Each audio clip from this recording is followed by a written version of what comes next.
അച്ഛാ, വളരെയധികം സന്തോഷം. ഇന്ന് നമ്മോടൊപ്പം ബഹുമാനപ്പെട്ട വി കുര്യാക്കോസ് അച്ഛനാണ്. പൗലോസ് മാർ ഗ്രിഗോറിയോസ് തിരുമേനിയുടെ ജീവിതത്തെയും ദർശനത്തെയും ആസ്പദമാക്കിയിട്ടുള്ള ഈ ഇന്റർവ്യൂ സീരീസിൽ ബഹുമാനപ്പെട്ട അച്ഛൻ്റെ ചിന്തകളും ഏറ്റവും അനുഗ്രഹപ്രദമായി തീരുമെന്ന് ആശംസിക്കുന്നു, പ്രാർത്ഥിക്കുന്നു. അച്ഛാ, നമുക്ക് ആരംഭിക്കാം. അഭിമന്യ ഡോക്ടർ പൗലോസ് മാർ ഗ്രിഗോറിയോസ് തിരുമേനിയെ ബഹുമാനപ്പെട്ട അച്ഛൻ ആദ്യമായിട്ട് കാണുന്നതും പരിചയപ്പെടുന്നതുമുള്ള സാഹചര്യവും എന്തൊക്കെയായിരുന്നു അച്ഛാ? തിരുമേനി ഓർത്തഡോക്സ് തിയോളജിക്കൽ സെമിനാരിയുടെ പ്രിൻസിപ്പളായിട്ട് ചാർജുള്ള സമയത്ത് ഞാനും അപ്പച്ചനും കൂടെ തിരുമേനിയെ കാണാനായിട്ട് ഓർത്തഡോക്സ് തിയോളജിക്കൽ സെമിനാരി പോവുക. അന്ന് തിരുമേനിയുടെ 70th ബർത്ത്ഡേ അത് അവിടെ ഇത് ആഘോഷിക്കുന്നതാണ് സെമിനാരി കുടുംബത്തോടൊപ്പം. ഞങ്ങൾ ചെന്ന് ഇപ്പൊ തിരുമേനി റെഡിയായിട്ട് ഫംഗ്ഷന് പോകാനായിട്ട് ഏകദേശം റെഡിയായിട്ട് നിൽക്കുക. അപ്പൊ അന്ന് കെട്ടിടത്തിന് നമ്മുടെ മെസ്വാളിന്റെ മുകളിലുള്ള കെട്ടിടത്തിൽ ഏറ്റവും ടോപ്പിലാണ് തിരുമേനി താമസിക്കുന്നത്. അപ്പൊ താഴെ തിരുമേനിയുടെ പ്രിൻസിപ്പൽ സെക്രട്ടറി CC ചെറിയാനച്ഛൻ, ലൈബ്രറിയുടെ ചാർജുള്ള CC ചെറിയാനച്ഛൻ ഞങ്ങളോട് ചോദിച്ചു എന്താ വന്നതെന്ന് ചോദിച്ചു. അപ്പൊ അപ്പച്ചൻ പറഞ്ഞു ഇങ്ങനെ തിരുമേനി ഒന്ന് കാണണം. അപ്പോൾ തിരുമേനി വളരെ ബിസി ആണല്ലോ എന്ന് പറഞ്ഞപ്പോ അപ്പച്ചൻ പറഞ്ഞു തൃപ്പൂണിത്തുറയിലെ വർഗീസ് വന്നിട്ടുണ്ടെന്ന് പറയാൻ പറഞ്ഞു. വേഗം ചെറിയാനച്ഛൻ മോളിൽ ചെന്ന് പറഞ്ഞു അപ്പൊ വേഗം കയറി ചെല്ലാൻ പറഞ്ഞു. വേഗം കയറി ചെന്നു. തിരുമേനി കാര്യം അവിടെ ഇരിക്കാൻ പറഞ്ഞു. ഞാനിരുന്നു. അപ്പച്ചൻ പറഞ്ഞ സൈഡിൽ നിൽക്കുക. കാരണം തിരുമേനിയുടെ പൊസിഷനും അപ്പച്ചനും ഈ പറഞ്ഞ പോലെ വളരെ അന്തര. തിരുമേനി വലിയ വിശ്വവിഖ്യാതൻ, അപ്പച്ചനൊരു സാധാരണ പക്ഷെ എനിക്കതറിയില്ല. ഞാൻ വേഗം തിരുമേനിയുടെ ഫ്രണ്ടിൽ ഇരുന്നിട്ട് ചോദിച്ചു, വിവരങ്ങൾ ചോദിച്ചപ്പോ മോൻ എന്തോരെ പഠിച്ചു? അപ്പൊ ഡിഗ്രി വരെയാണ്. ഇത് വൈദിക വിദ്യാഭ്യാസത്തിന് പോകാൻ താല്പര്യമുണ്ടെന്ന് അപ്പച്ചൻ പറഞ്ഞു. കാരണം 3 വൈദികരുണ്ടായിരുന്നു കുടുംബത്തിൽ, വടയാടി കുടുംബത്തിൽ, ഞങ്ങളുടെ കുടുംബത്തില്. അപ്പൊ തിരുമേനി ഇങ്ങനെ പറഞ്ഞപ്പോഴേക്കും തിരുമേനി പറഞ്ഞു, എനിക്ക് നിങ്ങളെ കുറിച്ച് കുടുംബത്തെ കുറിച്ച് അറിയാം. ഏതായാലും ഇവൻ ഡൽഹിക്ക് വരട്ടെ. സെക്കൻഡ് ലാംഗ്വേജ് എന്താ പഠിച്ച? ഹിന്ദി. ഡിഗ്രി പഠിച്ചാണല്ലോ. ഡൽഹിക്ക് വരട്ടെ എന്ന് പറഞ്ഞുകൊണ്ട് അങ്ങനെ ഡൽഹിയിലേക്ക് പോവുക. അതാണ് ഡൽഹിക്ക് വേണ്ടി പഠിക്കാൻ ഉള്ള കാരണം. അങ്ങനെ തിരുമേനി ഞാൻ ആദ്യമായിട്ട് കാണുന്നത്. ഡൽഹി ഓർത്തഡോക്സ് സെന്ററിലെ അച്ഛന്റെ താമസാനുഭവം അത് ഒന്ന് പങ്കുവെക്കാമോ അച്ഛാ? അന്ന് തിരുമേനിയൊന്നും അധികം സമയം ഡൽഹി ഭദ്രാസനത്തില് അവിടെ അരമന കാണില്ല. ഇയോമാർ ഫിലോസ് തിരുമേനി ആയിരുന്നു, കൊച്ചി തിരുമേനി ആയിരുന്നു. ഉള്ള ഒക്കേഷൻസ് തിരുമേനിയുടെ മുറി പോകേണ്ട കുറച്ച് പേടിയൊക്കെയാണ്. എല്ലാവരും കൂടെ പേടിയാണ്. തിരുമേനി വളരെ ചൂടാവും. പക്ഷെ ഞാൻ അവിടെ ചെന്ന് തിരുമേനിയുടെ മുറിയിലൊക്കെ അടിക്കുകയോ ഇതൊക്കെ എല്ലാം സെറ്റപ്പ് ആക്കുകയോ ചെയ്തു. തിരുമേനെ ശുശ്രൂഷിക്കാൻ തക്കവണ്ണമൊക്കെ എനിക്ക് അത്യാവശ്യം കാര്യങ്ങളൊക്കെ തിരുമേനിയുടെ കാര്യങ്ങൾ ചെയ്യാൻ സാധിക്കുന്നുണ്ട്. അപ്പൊ തിരുമേനി പറഞ്ഞത് എല്ലാം നോക്കിക്കണ്ടും പഠിച്ചോളണം. ഞാനൊന്നും പറയുന്നത് വിചാരിക്കരുത്, എല്ലാം നോക്കിക്കണ്ടും ഒക്കെ പഠിച്ചോളണം എന്ന് പറയും. അങ്ങനെ തിരുവേണ്ടിയുടെ മുറി കയറാനുള്ള അത്ര ഫ്രീ ആയിട്ട് കാര്യങ്ങൾ ചെയ്യാൻ അന്ന് MS കറിയ അച്ഛനായിരുന്നു. പിന്നീട് റമ്പാച്ചനായി. അച്ഛനാണ്. അച്ഛന് വലിയ പേടിയാ. ഈ പറഞ്ഞ പോലെ തിരുമേനിയുടെ അടുത്ത് എന്തെങ്കിലുമൊക്കെ ചെയ്തു വെച്ചാൽ തിരുമേനി വഴക്ക് പറയുമെന്ന് പറഞ്ഞു. പക്ഷെ എന്നെ ഒന്നും അങ്ങനെ വഴക്കൊന്നും പറഞ്ഞിട്ടില്ല തിരുമേനി. തിരുമേനി ഈ പറഞ്ഞ പോലെ കാര്യങ്ങൾ തിരുമേനി നോക്കിയും കണ്ടും പഠിച്ചോ. ഓരോ കാര്യങ്ങൾ തിരുമേനിക്ക് അത്ര താല്പര്യം ഉണ്ടായിരുന്നു എനിക്ക് തോന്നുന്നു അത് ആ പറച്ചിലില്. പിന്നെ ഇംഗ്ലീഷ് കുർബാനൊക്കെ അവിടെ താമസിക്കുന്ന സമയത്തൊക്കെ ഇംഗ്ലീഷ് കുർബാനയൊക്കെ നടത്തിയിട്ടുണ്ട് അരമനയില്, ഓർത്തഡോക്സ് സെന്ററില്. അപ്പൊ അതിലൊക്കെ പാർട്ടിസിപ്പേറ്റ് ചെയ്യാനായിട്ട് സാധിച്ചു. പിന്നെ തിരുമേനിക്ക് കണക്ട് ചെയ്ത് കൊടുക്കണം, ഫോണൊക്കെ കണക്ട് ചെയ്ത് കൊടുക്കണം ഞാനാണ് ഇന്റർകോമില് ഇരുന്നിട്ട്. പിന്നെ തിരുമേനി ഒരു സ്ഥലത്ത് വൈകിട്ടാണ് വല്ലയിടത്തൊക്കെ പോയിട്ട് വരുവാണെങ്കിൽ തന്നെ നമ്മളവിടെ വെയിറ്റ് ചെയ്ത് ഇങ്ങനെ നിൽക്കുക ഫ്രണ്ടില്.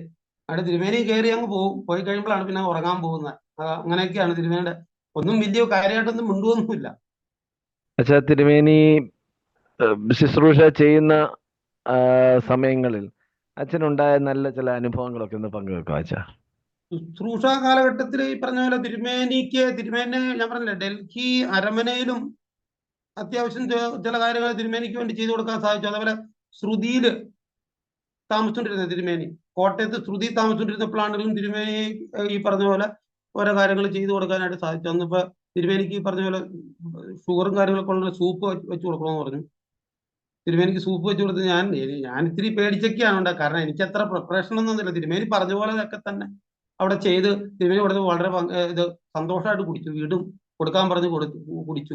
അങ്ങനെയായിട്ട് പിന്നെ തിരുമേനിയുടെ അത്യാവശ്യം കഴുകി കൊടുക്കാനുള്ള കാര്യങ്ങളൊക്കെ, പിന്നെ കാല് തിരുമി കൊടുക്കലൊക്കെ ഉണ്ടായിരുന്നു. പക്ഷെ മറ്റുള്ളവരുടെയൊക്കെ ചൂടാവും. ഞാൻ തിരുമിയിട്ട് അപ്പൊ CC ചെറിയാനച്ഛൻ അച്ഛന്റെ കുടുംബമായിട്ട് വന്നപ്പോ ഞാൻ അവിടെ കാല് തിരുമ്പിക്കൊണ്ടിരിക്കുമ്പോ ആ ഷമ്മാശന്റെ കാല് തിരുമ്പോ ഒരു 1.5 കാല് തിരുമ്പ നിങ്ങളൊന്നും തീരുമാനിച്ചില്ല. കാരണം സി ചെറിയാനച്ഛന്റെ മകള് ഈ ഫിസിയോതെറാപ്പി പഠിച്ചതാ, ചെറിയച്ഛന്റെ ഒരു മകള്. അപ്പൊ അന്ന് അവിടെ വന്നപ്പോഴേക്കും മോളോട് പറഞ്ഞു കൊടുക്കും, ഈ ഷമ്മാശനെ അറിയോ? ഈ ഷമ്മാശൻ തിരുമ്മി കഴിഞ്ഞ ഒരു ഭയങ്കര തിരുമാണ്, നിങ്ങളൊന്നും തിരുമാനുള്ള പോലെ അല്ല. വളരെ സന്തോഷമായിട്ടാ പറഞ്ഞു, വളരെ ഇതായിട്ടാ പറഞ്ഞത്. പ്രത്യേകിച്ചും തിരുമേനിയുടെ പ്രാർത്ഥനാ ജീവിതത്തെ പറ്റി 2 വാക്കൊന്ന് പറയുകയാണ് എന്തായിരിക്കും? പ്രാർത്ഥന വളരെ തീഷ്ണതയാണ് തിരുമേനിയുടെ. ഈ പറഞ്ഞ ആരാധനയ്ക്കായിട്ട് കയറുമ്പോൾ നമ്മളിപ്പോ ഡിസ്റ്റർബൻസ് പാടില്ല. ഒന്നാമത്തെ ഇപ്പൊ തിരുമേനിക്ക് വയ്യാണ്ടായ സമയത്തൊക്കെ ഈ കറുത്തൂപ്പായം, ഞാൻ സെമിനാരിലേക്ക് പോണ സമയത്ത് ആ ശ്രുതിയുടെ സമയത്തെ കറുത്തൂപ്പായിട്ട് കൊടുക്കാനായിട്ട് പോയപ്പോഴേക്കും തിരുമേനിക്ക് ഒന്നാമതിന് ഇത്തിരി വയ്യായികയുണ്ട്, എന്താ ശാരീരികമായിട്ടുള്ള പ്രയാസമുണ്ട്. അപ്പൊ പെട്ടെന്ന് ചെയ്തിട്ട് തിരുമേനി ദേഷ്യപ്പെടും. അവിടെ ചെന്നിട്ട് ചമ്മാച്ചന്മാരോട് അല്ലെങ്കിൽ അവരോടൊക്കെ ഈ പറഞ്ഞ എന്തെങ്കിലും ഡിസ്റ്റർബൻസ് കാണിച്ച തിരുമേനി ദേഷ്യപ്പെടുന്നതായിട്ട് എനിക്കറിയാം. അത് പറഞ്ഞാൽ പക്ഷെ എന്നോട് ദേഷ്യപ്പെട്ടതിന് ശേഷം തിരുമേനി എന്നോട് പറഞ്ഞു, സുധീർ വരുന്ന പറയുക ഇനി എന്റെ കൂടെ നിൽക്കണ്ട, കാരണം എന്തോ എനിക്കൊരു പ്രയാസമായിന്ന്. ഞാൻ ചമ്മാച്ചനെ ദേഷ്യപ്പെട്ടതിന് ശേഷം എനിക്ക് പ്രയാസമായെന്ന് പറഞ്ഞു. അപ്പൊ ഞാൻ അങ്ങനെ പ്രയാസപ്പെട്ട് ഈ പറഞ്ഞ മുറിയിൽ അന്നത്തെ ശ്രുതിയുടെ താഴെ കെട്ടിടത്തിൽ ഇരിക്കുമ്പോ മറ്റുള്ള ജേക്കബ് കുര്യനച്ഛൻ, ഡോക്ടർ ജേക്കബ് കുര്യനച്ഛൻ അന്ന്, പിന്നെ ഇപ്പത്തെ തിമോത്തീസ് തിരുമേനി, മത്തി ബേബി അച്ഛനെ കൂടെ വന്ന് പറഞ്ഞു, ഷമ്മാച്ചൻ എന്തിനാ പേടിക്കണേ, ഷമ്മാച്ചൻ അതൊന്നും വലിയ കാര്യമൊന്നും ആക്കണ്ട, വഴക്ക് പറഞ്ഞൊന്നും വലിയ കാര്യമാക്കണ്ട, പ്രയാസപ്പെടുകയൊന്നും വേണ്ട. ഈ ഞങ്ങളൊക്കെ എത്രത്തോളം വഴക്ക് കേട്ടിട്ടാണ് ഈ ലെവലിലായേ. ഞങ്ങൾ തിരുമേനിയുടെ എത്ര വഴക്ക് കേട്ടിട്ടാണ് ഈ ലെവലിലായി. കാരണം തിരുമേനി വിട്ടാണ് അവരെയൊക്കെ പഠിപ്പിക്കുക, അവരുടെ കാര്യം നോക്കുകയൊക്കെ ചെയ്ത് ഉപരിപഠനത്തേക്ക്. അപ്പൊ അതേപോലെ എന്നെയും പഠിപ്പിക്കാൻ താല്പര്യം ഉണ്ടായിരുന്നു എനിക്ക് തോന്നുന്നു. കാരണം കെ.എം. ജോർജൻ പ്രിൻസിപ്പൾ ആയിരുന്ന സമയത്ത് എന്നെ വിളിച്ച് ചോദിച്ചേ, തമാശ പഠിക്കാൻ താല്പര്യം ഉണ്ടോ എന്ന് ചോദിച്ചു, ഇനി ഉപരിപഠനം ഉണ്ടോ എന്ന് ചോദിച്ചേ. ഞാൻ പറഞ്ഞില്ല, ഉപരിപഠനത്തിന് താല്പര്യം ഇല്ല എന്ന് പറഞ്ഞു. തിരുമേനി ഭദ്രാസനത്തിലുള്ളപ്പോ അച്ഛൻ ആ സമയത്ത് വൈദികനായിരുന്നു. തിരുമേനി ഭദ്രാസനത്തിലുള്ളപ്പോ എന്തോ അച്ഛൻ വൈദികനായിരുന്നോ? തിരുമേനി ഭദ്രാസനത്തില് ശുശ്രൂഷ അനുഷ്ഠിച്ച സമയത്ത് തിരുമേനിയുടെ കീഴിൽ അച്ഛൻ ഇല്ല? ഇല്ല. കാരണം ഞങ്ങള് ഷമ്മാസനായിട്ട്, കാരണം തിരുമേനിയുടെ ബോഡി മറ്റേ അടത്തളത്തിനാണ് ഞങ്ങൾ 2 ഷമ്മാസന്മാരായിരുന്നു അന്ന് ഡൽഹിക്ക് വേണ്ടി. ഓഹോ. 2 ഷമ്മാസന്മാരായിരുന്നു. തിരുമേനിയുടെ കബറടക്ക ശുശ്രൂഷയെ പറ്റി ഒന്ന് അച്ഛൻ ഒന്ന് പറയാമോ, ഓർമ്മയൊന്ന് പറയാമോ? കാരണം അങ്ങനെ മറ്റേ ഡൽഹിയിൽ നിന്ന് മറ്റേ എയർഫോഴ്സിന്റെ അങ്ങോട്ട് വിമാനത്താവളത്തിലാണ് എറണാകുളത്ത് വന്നത്. എറണാകുളത്ത് നിന്ന് നമ്മളിങ്ങനെ പറഞ്ഞ റിസീവ് ചെയ്തുകൊണ്ട് കോട്ടയത്തേക്ക് പോവുകയാണ്. കോട്ടയത്തേക്ക് പോയപ്പോഴേക്ക് തിരുമേനിയുടെ ശരിക്കും പറഞ്ഞാൽ ഇടവക, ഞങ്ങളുടെ ഒക്കെ ഇടവക തൃപ്പൂണിത്തുറ നടമേലാണ്. നടമേല അന്ന് കയറ്റാവുന്ന അന്നത്തെ അച്ഛൻ അവിടുത്തെ ചോദിച്ചായിട്ടാണ് എനിക്ക് എന്റെ മനസ്സിൽ ഇപ്പോൾ ഇരിക്കണേ. അപ്പൊ പറഞ്ഞ് ജീവിച്ചിരുന്നപ്പോ പ്രയാസം ഉണ്ടാക്കിയതാണ്, അതുകൊണ്ട് കയറ്റല്ല, നിങ്ങൾ വേണമെങ്കിൽ ഇവിടെ നമ്മുടെ ആ റോഡ് സൈഡിൽ നിർത്തി അവര് ഇത് റെസ്പെക്ട് കൊടുത്തു. അങ്ങനെയാണ് ഞാൻ ഓർക്കണേ. അച്ഛൻ തിരുമേനിയുടെ പ്രത്യേകിച്ചും പുസ്തകങ്ങളെ പറ്റിയും തിരുമേനിയുടെ ചിന്തകളെ പറ്റിയും അച്ഛന്റെ വിലയേറിയ അഭിപ്രായങ്ങൾ എന്താണ്? തിരുമേനിയുടെ പുസ്തകങ്ങളൊക്കെ ജസ്റ്റ് കുറെ ഡൽഹിയിലൊക്കെ ഇരുന്നപ്പോൾ മറിച്ച് നോക്കിയിട്ടുണ്ട്. കാരണം കൂടുതൽ ഞാൻ ആഴങ്ങളിലേക്ക് അങ്ങോട്ട് പോയിട്ടില്ല, തിരുമേനിയുടെ പുസ്തകത്തിൽ ആഴത്തിലേക്ക് പോയിട്ടില്ല പഠിക്കുക. പിന്നെ തിരുമേനിയുടെ ഒരു ഹോളിസ്റ്റിക് അപ്രോച്ച് ടു ഹീലിംഗ് എന്നൊരു പുസ്തകം, അത് കുറച്ച് വായിക്കാനിടയപ്പോ അതിൽ ആ ഒരു ഇത് തിരുമേനിയുടെ ആരോഗ്യ രംഗത്ത്, ഈ ചികിത്സാ രംഗത്തുള്ള തിരുമേനിയുടെ ആ സമീപനം, തിരുമേനി ഉദ്ദേശിക്കുന്ന തിരുമേനിയുടെ വീക്ഷണം വളരെ അർത്ഥവത്തായിട്ട് എനിക്ക് തോന്നി. കാരണം അതിൽ പറയുന്നത് ഒരു പ്രകൃതി രമണീയമായ ഒരു സ്ഥലത്ത് ഒരു ഹോസ്പിറ്റൽ, അതിലേക്ക് വരുന്ന ഒരു രോഗിയെ വിവിധ സ്ട്രീമിലുള്ള ഡോക്ടേഴ്സ് ആദ്യം കൺസൾട്ട് കാണുന്നു. എന്നിട്ട് ആ രോഗിക്ക് അപ്രോപ്രിയേറ്റ് ആയിട്ടുള്ള ഏത് സ്ട്രീമാണെന്ന് അത് ഡിസൈഡ് ചെയ്ത് ഫർദർ ഇത് ട്രീറ്റ്മെന്റ് നടത്തുന്നു. അതൊരു നല്ലൊരു അപ്രോച്ചായിട്ട് അങ്ങനെ എനിക്കൊരു ഫീലിംഗ് തിരുമേനിയുടെ ആ പുസ്തകത്തിൽ കൂടെ തോന്നുന്നു. തിരുമേനിയുടെ ജീവിതത്തിൽ നിന്ന് അച്ഛനെ പ്രചോദിപ്പിച്ച അനേക കാര്യങ്ങളുണ്ടെങ്കിലും 2 കാര്യങ്ങളൊന്ന് പറയാമോ? തിരുമേനിയുടെ കരുതൽ, ആദ്യത്തെ തിരുമേനി കരുതൽ എന്ന് വെച്ചാൽ, കാരണം ദേഷ്യപ്പെട്ടാലും മറ്റുള്ളവരോട് ദേഷ്യപ്പെട്ടാലും തിരുമേനിക്ക് അവരെ കുറിച്ചൊരു കൺസേൺ, ഒരു കരുതലുണ്ട്. ഇപ്പൊ എന്നെ സംബന്ധിച്ചാണെങ്കിലും എൻ്റെ സെമിനാരി പഠനത്തിനെ കുറിച്ച് ഞാൻ തിരുമേനിക്ക് സാമ്പത്തികമായിട്ട് എനിക്ക് അന്നും വലിയ കാര്യമായിട്ടൊന്നും ഇല്ല.